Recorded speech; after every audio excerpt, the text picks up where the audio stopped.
दोस्तों, स्वागत है ब्रेनिक आईएएस में। आज हम बात करेंगे एमपीपीएससी के न्यू सिलेबस के बारे में, जो कि कल ही एमपीपीएससी ने अपडेट किया अपकमिंग एग्ज़ाम के लिए। आइए देखते हैं।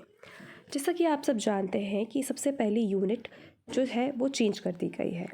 इसमें पहले एमपी के बाद से रिलेटेड थी, बट अभी हिस्ट्री ऑफ इंडिया से रिलेटेड है। जैसे कि आप सबसे पहले देख सकते हैं कि इसमें एंशियंट इंडियन नॉलेज जैसे कि ब्रह्म ग्रंथ और वेदास, उपनिषद, प्रिंसिपल ऑफ कर्मा, ये सारी चीज़ें ऐड की गई हैं। जैसे कि अब इसमें आप देख सकते हैं independence struggle of Indian national movement, ये तो पहले भी था। Social reform 19 and 20 century, not 18, ये पहले भी था, बट ये जो ऊपर का ये यूनिट है इसमें काफ़ी चेंज किया गया है। अब सेकेंड यूनिट देखते हैं, ये history, cultures and literature of MP है। अब इसमें एमपी के सारे फोक म्यूज़िक, फोक आर्ट, फोक लिटरेचर जो हम पहले भी पढ़ते थे, बट अब ये कुछ न्यू फॉर्म में पढ़ना पड़ेगा। जैसे world heritage site of MP, ये नया ऐड करा गया है। स्पेशली इंपॉर्टेंट ट्राइबल पर्सनैलिटीज़ जो कि कहीं मेंशन नहीं हुआ करता था, बट ये डायरेक्टली अब मेंशन किया गया है। Contribution of Madhya Pradesh in freedom, जैसे कि एमपी के major art and sculptures of MP.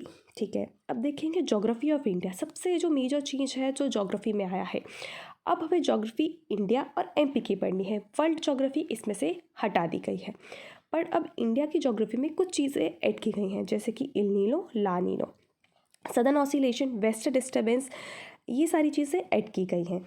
अब जैसे कि major crops, food security, green revolution, strategies of second green revolution, ये नया ऐड किया गया है। Conventional and non conventional energy source, ये पहले भी थे, बट अब ये जो नया ऐड किया गया है that is a natural hazard disaster in India and major cyclones in India. अब जैसे कि साइक्लोन्स आते रहते हैं टाइम टाइम पर, हमें उनके बारे में पढ़ना है। ये सारी चीज़ें अब इसमें ऐड कर दी गई हैं, जो कि पहले मेंस में हुआ करती थी, बट अब प्री को भी थोड़ा सा कॉन्सेप्चुअल बनाने की कोशिश की गई है। अब जैसे कि पॉपुलेशन ग्रोथ डिस्ट्रीब्यूशन, इसमें हमें वही हम पढ़ सकते हैं, सेंसस पढ़ेंगे, ये पहले भी था और अभी भी है। एंड ज्योग्राफी ऑफ एमपी, इसमें कोई खासा चेंज नहीं है, जो हम पहले पढ़ते थे वो अभी ही पढ़ेंगे।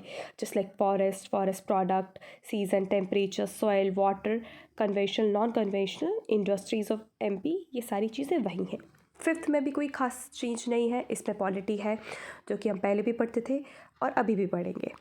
लेकिन इसमें जो सबसे ध्यान रखने वाली चीज़ है that is the constitutional national and regional constitution and statutory commission and institution. पहले आप जैसे कि जानते हैं यूनिट 10th में ये सारी चीज़ें मेंशन की गई थी, बट अब इन्होंने कोई चीज़ मेंशन नहीं की गई है। अब हमने बस यही कंफ्यूजन है कि क्या क्या पढ़ना, आने वाले टाइम में वो भी क्लियर होगा। और मेरे हिसाब से पहले वो एलेबोरेट में था, अब इन्होंने उसको एक लाइन में क्लियर कर दिया है और पढ़ना हमेशा वही है।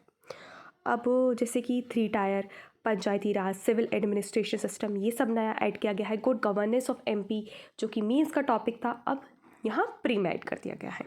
इकोनॉमी टोटली चेंज, जो हम पहले पढ़ते थे और जो अब पढ़ेंगे टोटली चेंज। जैसे कि आप देख सकते हैं इसमें 1 district 1 product, intellectually property right, G20, SAARC, ASEAN, reserve bank, commercial banks तो हम ये पहले भी पढ़ते थे।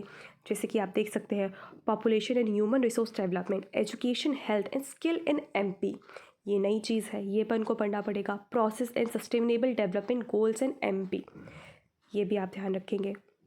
यूनिट 7th, अब इसमें साइंस है, इसके अलावा satellite, space technology, achievement of India in a field of space and science, इसमें हम ये पढ़ेंगे।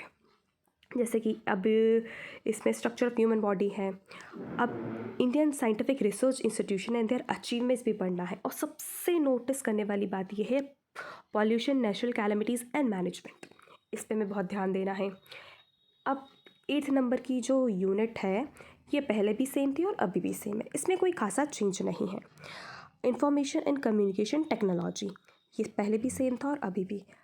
एंड जो सबसे मेजर चेंज है यूनिट 10th, कमीशन हटा के यहाँ पे ट्राइब्स ले लिया गया है। अब आप समझ सकते हैं कि ट्राइब की अब हमारे प्रीलिम्स में क्या इंपॉर्टेंस रहेगी।